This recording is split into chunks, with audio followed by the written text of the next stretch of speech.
brown hair to match brown eyes. Not quite what I had in mind. Hi, we are Brain Ape. We're a band from London, and we play a genre of music that we have dubbed scratch rock. That must mean he's quite subdued. The whole point of scratch rock is that it's nothing. Well, yeah, fine. It's an anti-genre, man. We didn't like the term grunge or punk, so we went for the scratch rock. If you're a punk band and then your next record you're not allowed to make, I don't know, a heavy metal record, it's stupid that you're not allowed to decide what you want to make if you've been labelled something. So why not label yourself something that means nothing, and therefore our next record could be jazz. It's all coming out. It's all coming out. It's all coming out. But what's the benefit for Brain Ape then? It does give us freedom. Yeah, it does. Really, it's like there's no one tells us what to do. Exactly. Yeah. It's like, and we can be like, oh, this is what we want our next single to be. Yeah. And there's no pressure to like record stuff. No, like, which is the biggest thing. The only pressure we have is the pressure we put on ourselves. Like, oh, we want to get an album done. Yeah, and I think that was one of the most important things when we started the label, was to relieve that. To get that freedom. Yeah, to relieve that stress from, because if you're not ready to make a record, the record's going to sound shit. So if we come to the conclusion that we're ready to make an album, we're clearly ready to make the album. We haven't been told by someone. We don't have... Everything's on our own terms as well. Yeah, definitely, exactly. We don't have a producer essentially telling us what to do. It's a very hands-off, it's the band's stuff.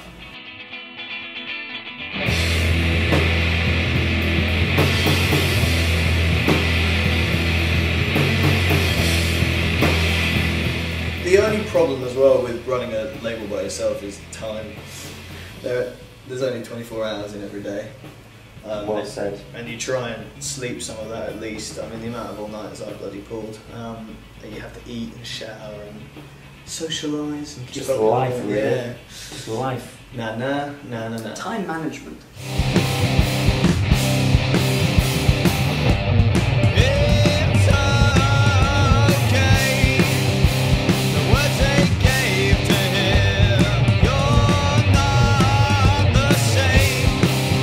Begin with, the label suffered a little bit because we didn't put enough time into it because we were too busy being musicians. And then years down the line, when we realised we'd kind of neglected the label a little bit, we sort of went too far the other way, and built up the label a little bit more, and then kind of the band ground a little bit, not to a halt, but it slowed down a fair amount. And I think by the time we got to where we were in 2016, where we sat down to make Ausländer, we had kind of worked out a balance between the two. It'd be lovely still, I mean, ideally, if things pick up on the label side a little bit, we can hire other people and have them help out, because it would give us more time to do what we actually want to do. We don't actually want to run a label, we just do. He's flown away, and he's passed it on to you.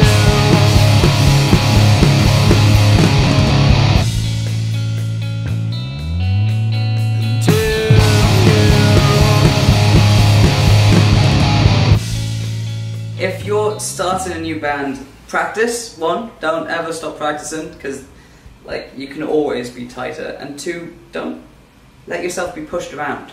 Yeah, definitely. And one of the things I'd tell anybody who's starting out to avoid is avoid writing music for your fans. Do not write.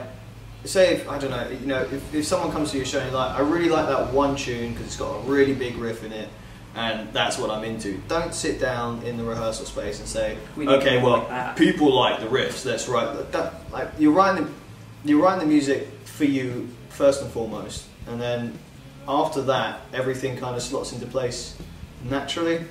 You will find that there are things that work for you, and if you've got the right people who are already interested, they'll like it anyway. Exactly. I mean, they're already interested in what you're doing for what you're doing. Yeah, don't sit down. The sound if you try and pigeonhole yourself, what you're going to make is stale. It's going to be, it's not going to invigorate anybody's imagination, let alone yours.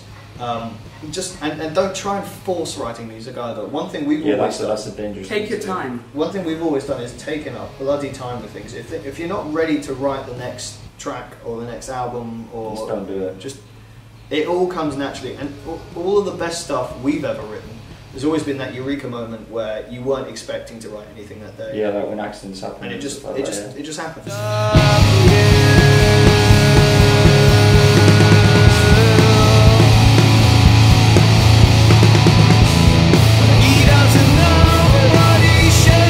It is Very massively important to play crucial. live, but you have to take quality over quantity.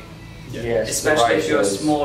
smaller band, you need to pick your battles essentially, pick your live shows. I agree. Pick, We've spoken about yeah, this. yeah, definitely. Like it's so important to play not just live shows, but the correct live shows. Not even just for like exposure's sake, No. but also for being in a band. Nothing's stopping us from breaking this band up, other than the fact we still want to be in a band. Yeah. And if you end up playing shows, if you take up a residency somewhere that you didn't really want to do, and it grinds you down as a person, let alone a musician, there's no reason to be in a band anymore. So take the shows that you feel are important. Don't just take every show. And know your audience. That is a very, very important thing. Yeah, because to do. audience and sometimes venue go hand in hand.